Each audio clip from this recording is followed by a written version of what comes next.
Okay, cool. Yeah. Yeah. So this is, I guess, to like dive in a little bit more about what we're going to be talking about.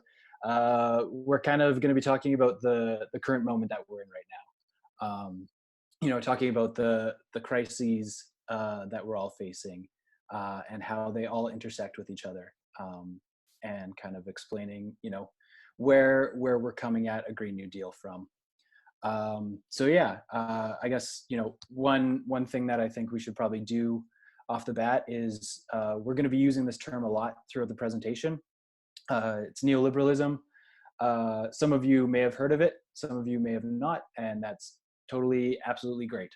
But to kind of define what neoliberalism is, it's a concept that sees competition as the defining characteristic of human relations.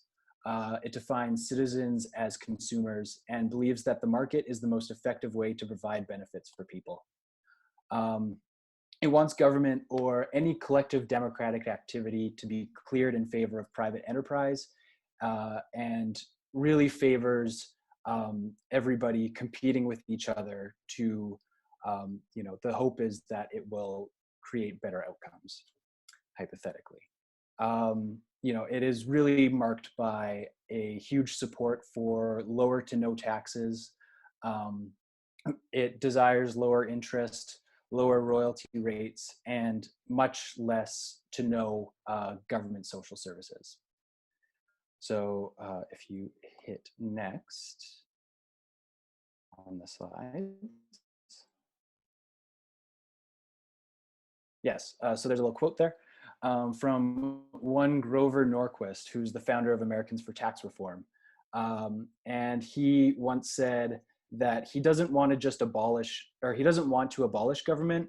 He said, I want to reduce it to the size where I can drag it into the bathroom and drown it in the bathtub, which is a little bit grim and pretty dark, but really, I think is kind of the core tenet of what neoliberal ideology is all about, and making it as small as possible so that it can be gotten rid of. So we're going to do a little bit of an activity. I guess, if as the pictures come up, maybe if you want to throw like a little exclamation mark or something, if you know who they are. So if we could get a click. Cool. So who knows who these two people are? Thatcher. Yeah, you know what? If you want to name them, throw the names in the chat. People can have like a couple minutes to react. Reagan. Yes, yeah, that is Margaret Thatcher and Ronald Reagan. Yeah, Abu. Agreed. Yeah. So Margaret Thatcher, for those who may not know, is she was the Prime Minister of the UK in the 1980s, and Ronald Reagan was the President of the United States. These are kind of the two sort of pinnacles of like the epitome of neoliberal ideology, and really implemented it in extremely strong ways in the respective countries. Margaret Thatcher once said that she wants to see the end of society, which is really not what I think what we think we need in this moment. The two horsemen of the apocalypse. So if we could get the next picture, if you want to click. Yeah, I'm sure we're probably going to see a lot of exclamation marks. Oh yeah, no such thing as society. Thank you. So yeah, this is the one and only Donald Trump. Yes, yuck. President of the United States right now. Yes, and Paul Ryan as well.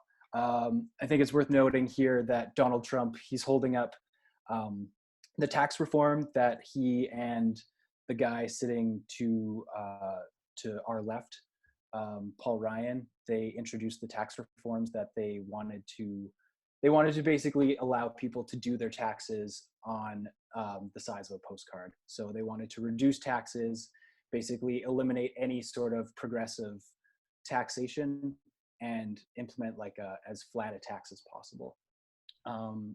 which is a very neoliberal thing to do. So next one.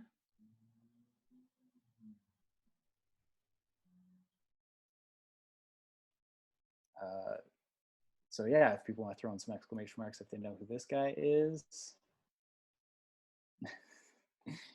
And yes, yeah, somebody threw in Trudeau, which that is the one and only Justin Trudeau, our prime minister. He is, in spite of his progressive policies that he's run on and platforms, he is definitely still follows that neoliberal ideology. Here he's speaking at the World Economic Forum, a place where rich people go to figure out how to be more rich. And so, Justin Trudeau is, whether or not, he is still a big proponent of neoliberal ideology, as we will discuss further on in the presentation. So next picture.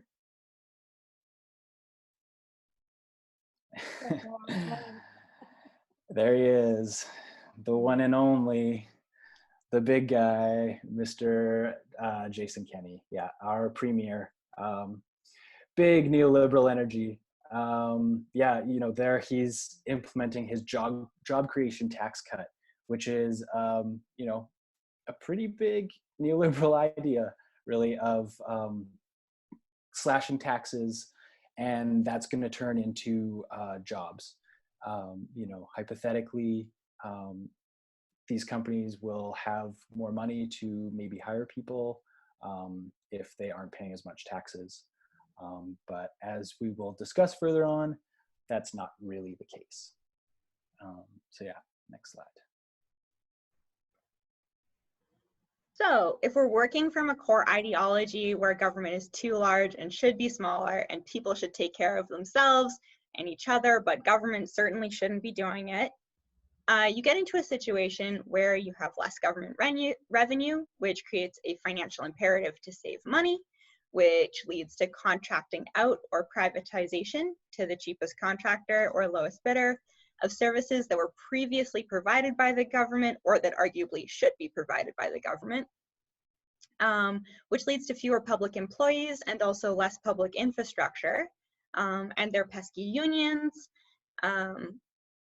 So there's fewer resources within the public sector to provide services, which leads to also more precarious service providers and workers, doing more with less, providing the same services for cheaper and cheaper, particularly in social services and things for poor people, because under a capitalistic or neoliberal ideology, poor people deserve less and they deserve worse. And so you get into situations, for example, where, services for people with HIV or homeless shelters are provided by nonprofits. Nonprofits, of course, do a lot of really good work, but they are doing work that originally or arguably should be done by the state because it is something that is a public good for everyone.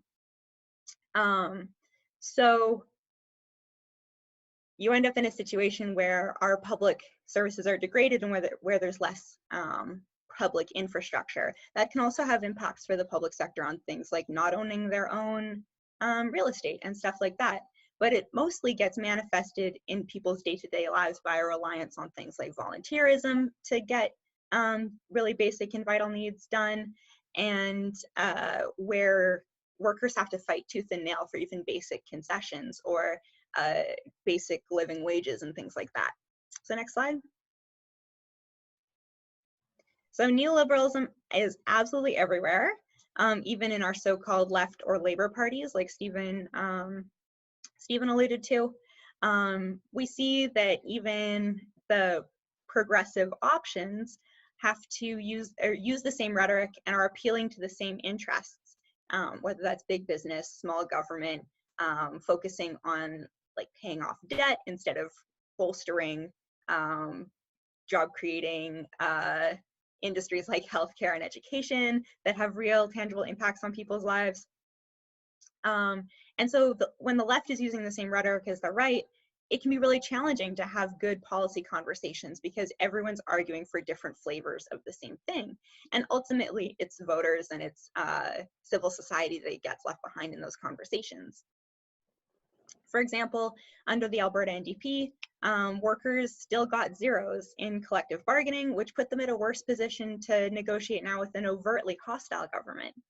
Also, the UCP then starts their bargaining position from job cuts or wage cuts, even though workers were already at the same wages, which works out to a cut when you take into account inflation and things like that.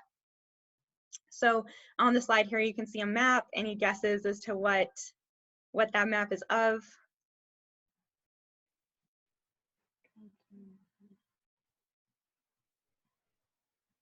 It is, yes, it is a map of orphan wells in the province. You can see that there are so many. These are all wells where the company that was in charge went bankrupt, discharged its responsibilities, has simply neglected to, safe and legal grease disposal sites, simply neglected to take care of their responsibility, and that impacts the people that own that land and the people that use that land, which is a public good, but the private interest has extracted all of the wealth and all of the profits that can be made from it, and then just left the costs on the taxpayer and on the people that live there. You can also see Jason Kenney signing his public health guarantee, which, you know, even though he hasn't symbolically ripped up that gigantic novelty check style agreement, he certainly has in practice with things like the Babylon Health app, with the attacks on doctors and nurses in our public healthcare system, things like the AHS review that was done by Ernst & Young but commissioned by the government, things like the McKinnon report, which set the stage to have an adversarial relationship with public healthcare workers, and all of these things impact people's experience of care within the healthcare system, which is why it should be so concerning. So next slide. Yeah. So yeah, we're gonna kind of go into a few kind of case studies and really dive into some of the current things that we're seeing right now. And what we're first gonna start off with is the oil bailouts. So yeah, you might have heard of this come up in the news recently, but the federal government, at the encouragement of the Alberta government, are preparing a multi-billion-dollar bailout package for oil and gas companies. When last I checked, the details on this are still being negotiated and it's still kind of under wraps. But these companies are expected to get more access to credit and significant funding to clean up abandoned oil and gas wells. There could be as much as $15 billion handed out to oil and gas companies to help the industry deal with the cratering oil prices that we're seeing right now. So yeah, next slide.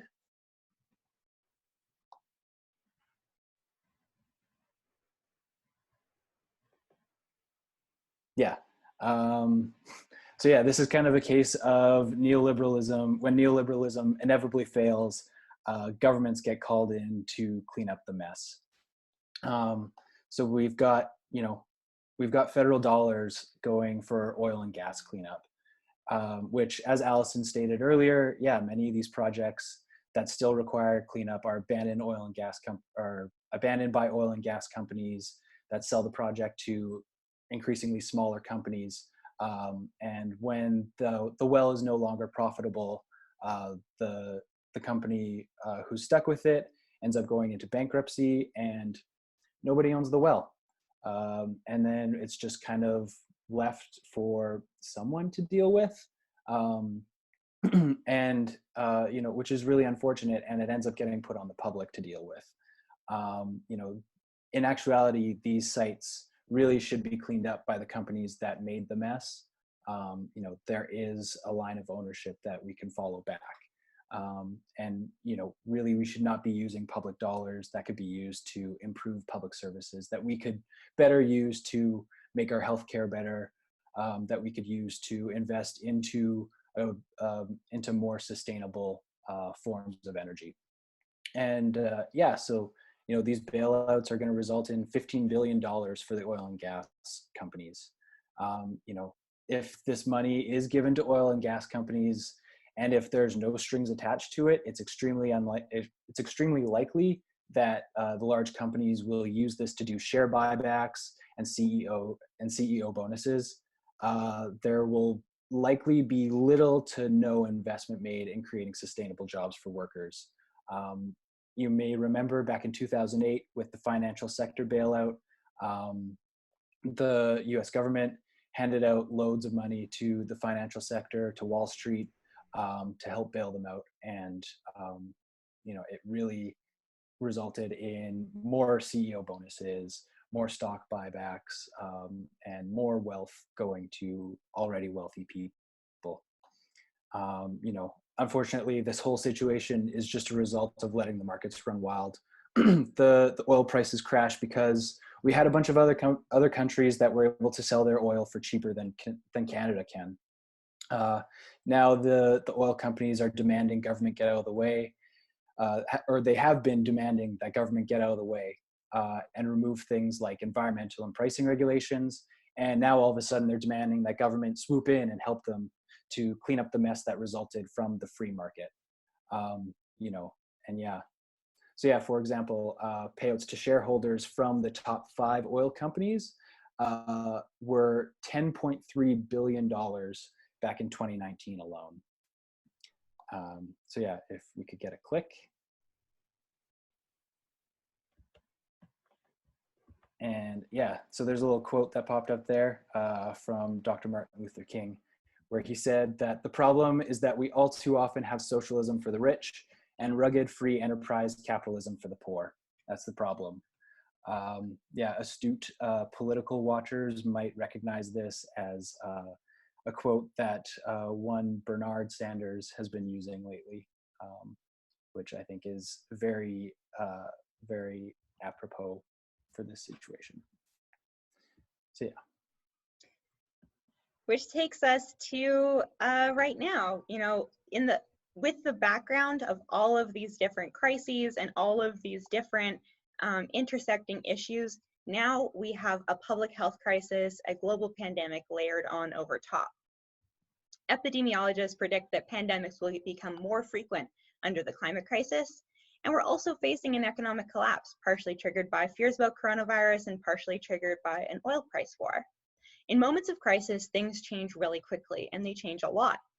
This is an opportunity for us to get system-wide changes in the economy, the environment, and how we relate to one another. However, big business and right-wing politicians will use this opportunity to entrench their power and to further concentrate their wealth. Canadian politicians are responding to the coronavirus pandemic in a variety of ways. For example, the oil and gas bailout mentioned earlier, closing borders, which diverts important resources away from public health and towards policing, and in a way that also hurts migrants. Support for businesses and calls to bail out profitable industries like the airline industry and the already sunsetting oil industry without similar bailouts for example, or supports or cash infusions for a more diverse energy sector. And there also aren't adequate supports in place for workers. So even though there's some emergency funds available for people that have to isolate, and even though there's a few short-term things like property tax and mortgage deferrals, you aren't seeing that same support for renters. You aren't seeing the same kind of ongoing large investments in regular folks and people that are really feeling this crisis in their homes and in their families. Politicians and businesses are using the oil price crash as an excuse to take austerity even further. And so when we return to a more quote unquote normal, even after the pandemic, it could mean greater inequality and exploitation. We need to keep our communities safe. That means that doing things like staying in, social distancing, etc. But we still need social solidarity. We can't responsibly have protests and some other kinds of actions during this pandemic, but it is an opportunity to be creative about how we affect change without large in-person gatherings. We can also seize the opportunity of widespread collective realizations that the way things were before didn't need to be that way. For example, making work more accessible by having more people working from home or with the option to work from home, and a collective understanding of what jobs are actually vital. For example, people who do general services in hospitals, keeping them clean and keeping beds changed, janitors across all public places, grocery store workers, are all people that don't make very much money, but we're noticing that they keep our society together now. Another thing to note is that we've seen from Superstore, notably, that they're going to begin to provide $2 extra per hour as hazard pay, but that just indicates that they could have paid their workers better to start with, and they just chose not to in order to get larger profits for shareholders and for owners. Similarly, we're seeing things like mortgage deferrals, which can help a lot of people, but there isn't similar relief for the renters that pay the mortgages of their landlords, for example. So people are calling for large public works projects, like we saw in the New Deal, like we saw in different wartime efforts to get all of society behind the notion that we need to address the crisis in a way that keeps regular people employed, or at least able to meet their needs. And so, again, this is an opportunity for us to draw on that energy. People aren't calling for big businesses to fix the crisis. They aren't calling on the things that are getting a lot of the support and resources. What they're calling on is the government, and for the public services, and for the universal healthcare system, and for all of the public infrastructure that we have to handle these crises. And so it's a rationale to bolster those in the face of crisis, rather than to, again, continue with cash infusions to large corporations. So next slide. Yeah. Yeah, okay, cool.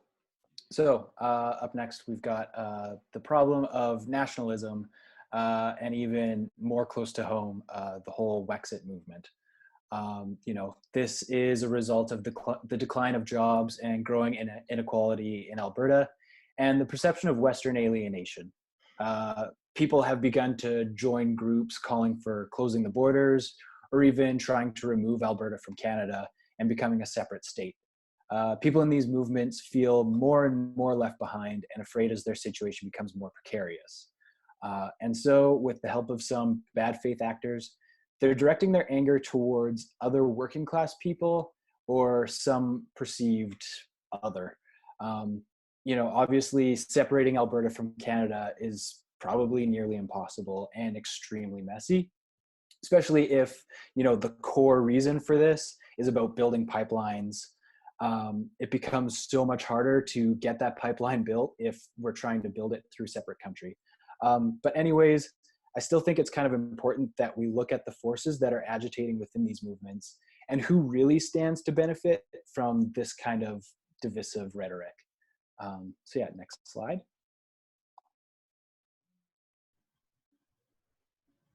Yeah, this is kind of a situation of, workers versus workers.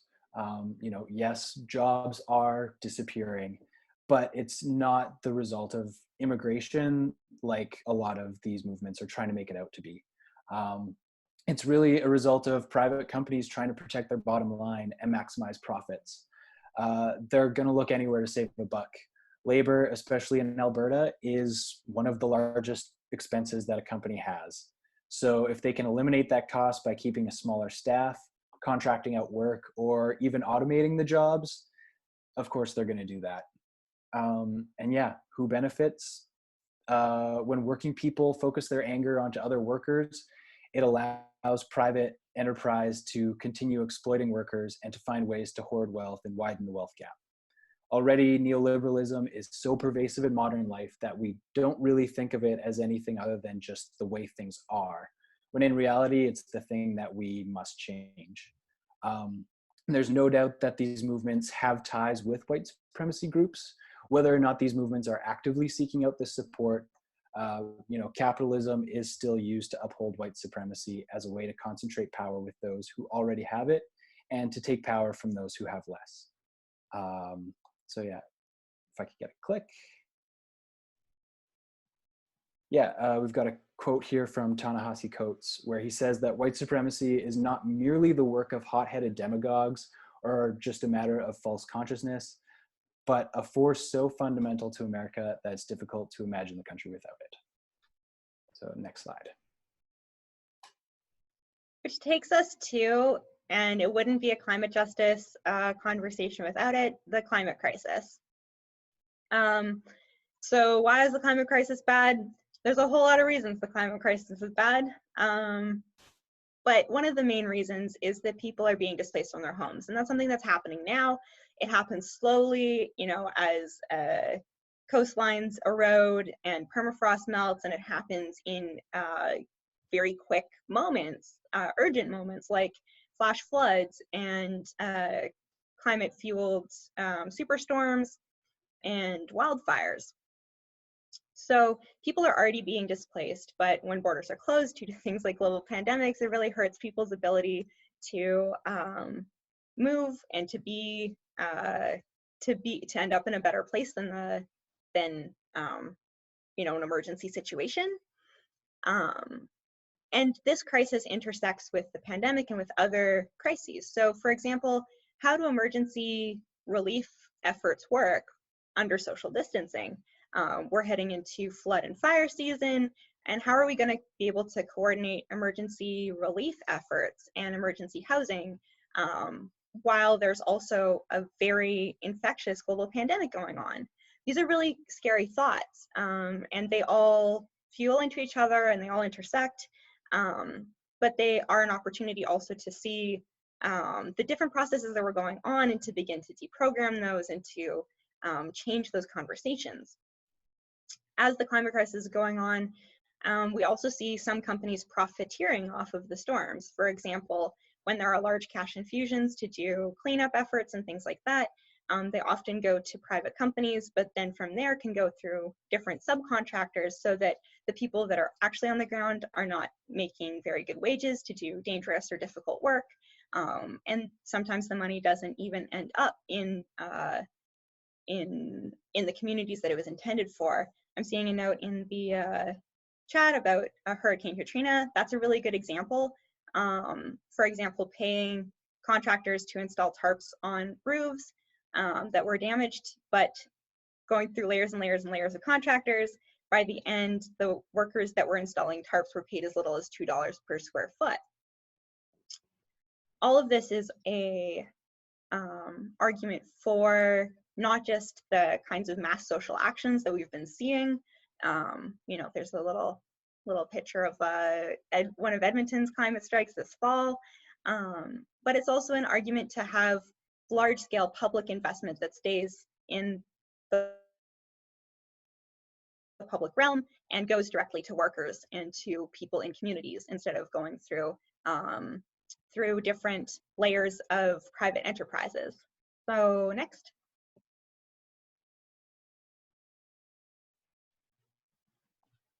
Cool. Just had to unmute myself. Yeah. So yeah, up next we've got colonialism.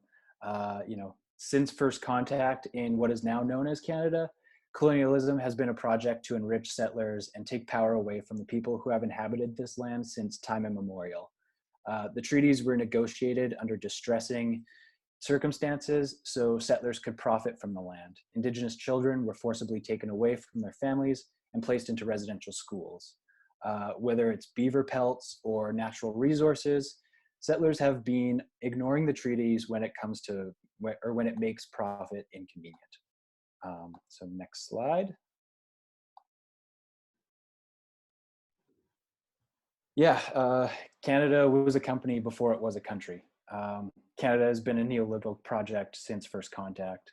Canada was settled by European settlers first as a colony for trading with the Indigenous people, and then as settlers began to outnumber the Indigenous people, settlers began disrespecting their Indigenous neighbors and intervening in the lives of Indigenous people.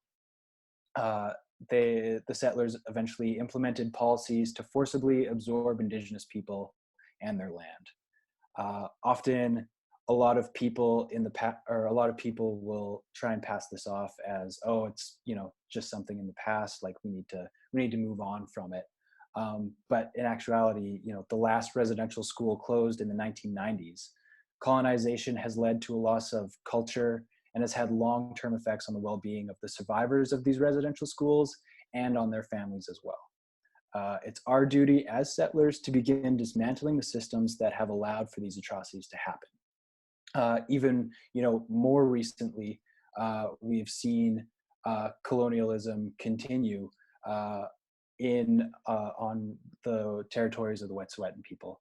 The RCMP are helping to invade sovereign Wet'suwet'en land in order to build a natural gas pipeline, even though the traditional government there has opposed this project. There's never been a land sharing agreement for this territory, so RCMP really, they have no jurisdiction. However, the Canadian government is being used to do the dirty work of private companies so that private profits can be maximized. Yeah, so next slide. That was a lot of information, and all of these problems can feel really overwhelming. We're going to take a couple of quick questions from the chat if anyone has any. Can go ahead and type them now. And then we're going to go into breakout groups to talk about where we are and what we can do to grow a better future together. So give a couple of seconds if anyone's still typing.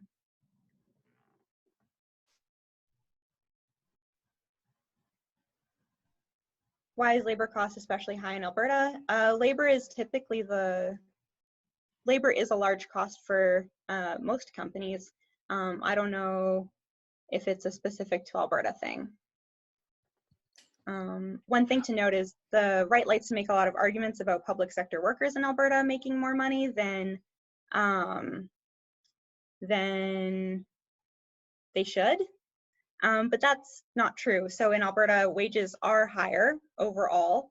And so public sector workers, in order to, meet the high cost of living and to get wages that are, competitive with similar work in the private sector in situations in which there is similar work, do get paid more. But as proportion of overall wages and things like that, Albertan public sector workers make comparable or less than in other provinces. So it's kind of based on how they measure it, not how it looks on paper, I guess. Are there any other questions?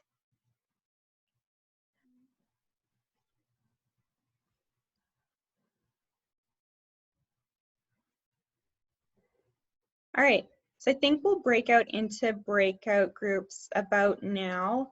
That's going to last about 15 minutes, and we'll come back for a quick report back and then go through the next steps, what Climate Justice Edmonton has coming up, and what you can do to change this narrative.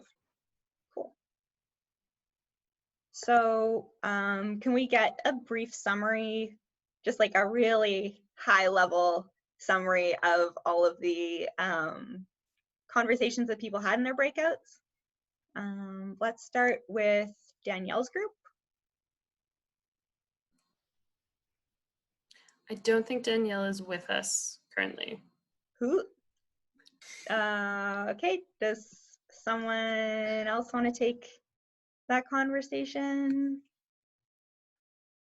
I don't know if Danielle had a group. Is that what you're saying, Chris? Yeah, but I can summarize ours. If that's perfect, okay. Thank you. I'm the real Chris Gusson, by the way. Sorry for all the Chris Gussons in the chat. I shared my personal Zoom link by accident. Anyway, we had a really good discussion, so thanks for everyone who took part. Very high level problems of neoliberalism in our life and community. So one is the gig economy, right? So seeing more and more people in precarious employment. And then, of course, like those people who are in precarious employment now just getting tossed to the curb, and these mass layoffs that we're seeing. So gig economy and underemployment. And then Michael in our group spoke very eloquently about like how this crisis is showing like the cold calculus of who does and doesn't get healthcare, right? Like it's not a universal thing in many places, and even in places with universal healthcare, there's considerations around extra costs. As far as ways of deprogramming and creating alternatives in our communities,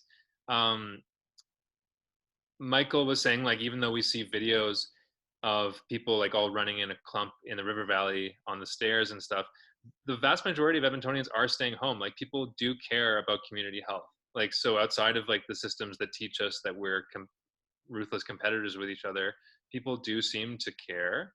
And so that seems like an access point for further conversations. Elsa talked about a great experience she had walking the other day, and there was just a guy who had bought extra groceries and was trying to give them to anyone he saw walking by who needed extra food. So you really see a spirit of people helping people. So again, this kind of relates to this idea of mutual aid, community care. So one parting thought from our group is like, how do we keep that going? Like, how do we make sure we don't return back to default after this crisis? And why is it so hard for people to treat climate change in the same way that we're now treating COVID, where we actually are mobilizing in an unprecedented way? So yeah, that's our update. Thank you. Bronwyn's group? Yeah, I can go. We didn't quite get to the how you deprogram it or solve it. So just really stuck on the problem side of it. But in terms of just examples, we talked a bit more about orphan wells. We talked about public transit and kind of like the rising cost of that and the defunding of some of the like long distance routes and trains that used to exist that no longer do.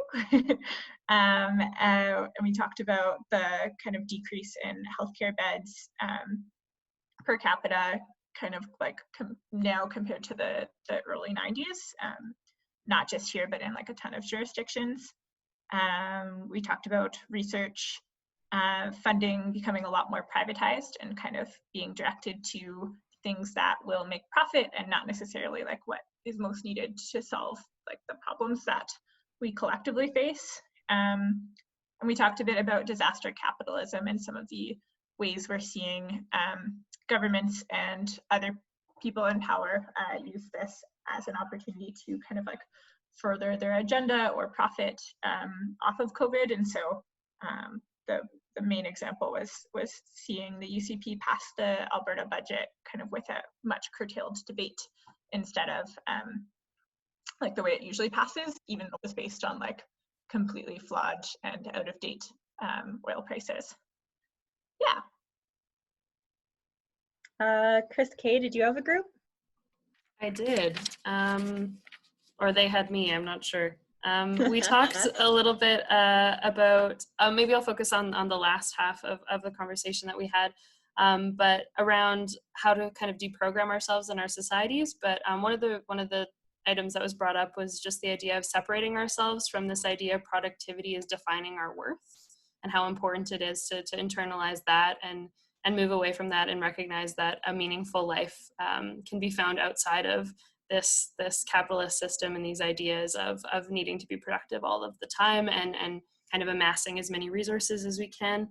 And then also one of the points that was brought up in terms of where we see neoliberalism is division within our communities, and as you mentioned in the presentation, pitting workers against workers and pitting all sorts of folks against each other. So one of the ways to deprogram essentially is to find commonalities and build relationships and community, and kind of reject that narrative of neoliberalism as everyone being in competition. Thanks. Steven's group? Yeah. So a few of the opportunities that we kind of saw come up, I think we identified a few of the ones that have already been discussed, but, orphan well cleanup as being a way to, create more jobs. And also, making sure that we have a better media ecosystem that can actually do proper education for people, and, you know, really spell out some of the problems that we're seeing right now in, you know, maybe a fearless way even. And I guess this is kind of how somebody brought this up as how they're both affected in like a positive way by the current moment that we're in, and just sort of seeing like the community building that's happening right now in amongst, you know, people that they know. And they're, you know, that feeling that really strong sense of community, you know, feeling it now is really great and, you know, really powerful. And it's something that is also a really great opportunity that we can carry on beyond COVID-19, you know, beyond being quarantined into our homes. And, you know, a lot of people, you know, have been affected by the whole, this whole mad intersection that we're at right now, just by, you know, working in precarious academic positions and, you know, losing grant money due to tax cuts, you know, which is, yeah, you know, really unfortunate, and a thing I think that we should be changing for sure. Yeah, so in our group, we had a really wide-ranging conversation as well. We also talked about how privatization of health resources fits into all of this, and if there's any opportunities to really fight back against that, specifically the role that Babylon Health has to play in you know, where things are at right now, and in the provincial government's response to COVID, given that one of their big investors is Saudi Aramco, and there's perceived conflicts of interest even within the government. We also talked about, so Jade had some really, really creative insights around bioremediation and addressing the orphan well crisis in a way that actually has positive impacts for the climate and stops Alberta and Saskatchewan from being the places that completely cancel out gains made in the rest of the country in terms of cutting emissions. Fake Chris, Gus, and Michael asked about how we change narratives around populism, and Christy brought up a really good point about making it a positive vision for society, something that people can actually rally around to help change those narratives around the Wexit crisis that we have. And to sell people. Can I interject? Sure. To direct people to the links I shared, because the Practical Utopian has some great ideas, like concrete things. He's thought about it for decades, about basically Green New Deal initiatives. So it's in the chat on the side if people want to check out those links. And the video, thank you. Click through, yeah. Him speaking, and it's really awesome. So just on a positive, hopeful note. Thanks. Yeah, thank you. And then finally, we also we had a couple of people in our group from Toronto who talked about the outsized role that Alberta plays when it comes to things like demanding oil bailouts, and if there's ways to creatively change that conversation at the federal level as well, and not just here in the province. So, and to Laura's comment, I will copy and paste those links right in. So, thank you all for sharing. Let me just pull up my slides. Yeah, so you can click next. So we have a few things. I know that these, the problems that we've been talking about, and we started talking about solutions as well, but this situation can feel really overwhelming and really scary. Plus, there's that ongoing threat to our health from COVID-19 and our families. And so it's okay if you feel scared. I certainly feel scared too. But as we're collectively realizing things that are vital and important in society, we have the opportunity to realign our economy with our values.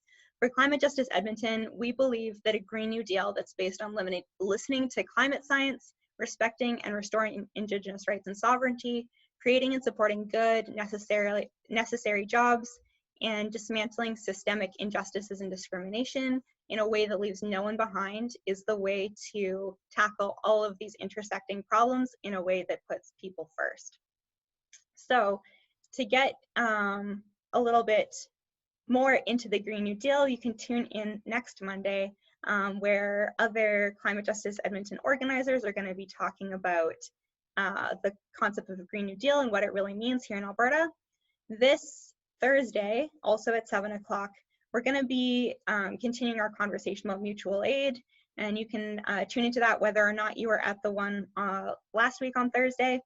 We're going to be talking about making tangible change in our circles, building our quote-unquote pods, and how to make changes that last after all of the crises that we're experiencing right now. So I'd just like to say thanks so much for being here. Please stay inside and keep doing what you're doing. And this is an opportunity, if anyone has any more questions, you can drop them in the chat. We can continue to have that conversation. But overall, that was the material that we had to cover today. So thanks again so much.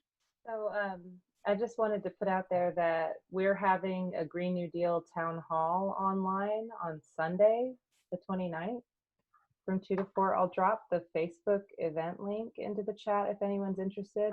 Thank you. I posted the link to the municipal wiki and to our website. If anybody wants to look at there, it's pages of policy. There's 5 subsections, including food security, housing, transit, energy sector, and social services, which includes education and healthcare. So that it covers everything because a Green New Deal is going to have to. Yeah, thanks.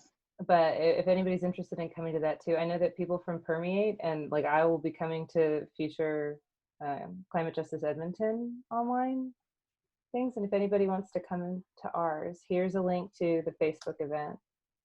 And you can message us on Facebook if anybody has any questions or if anybody wants to talk about anything. I organize all the time, and so I'd love to keep doing this. Thank you so much, Jade.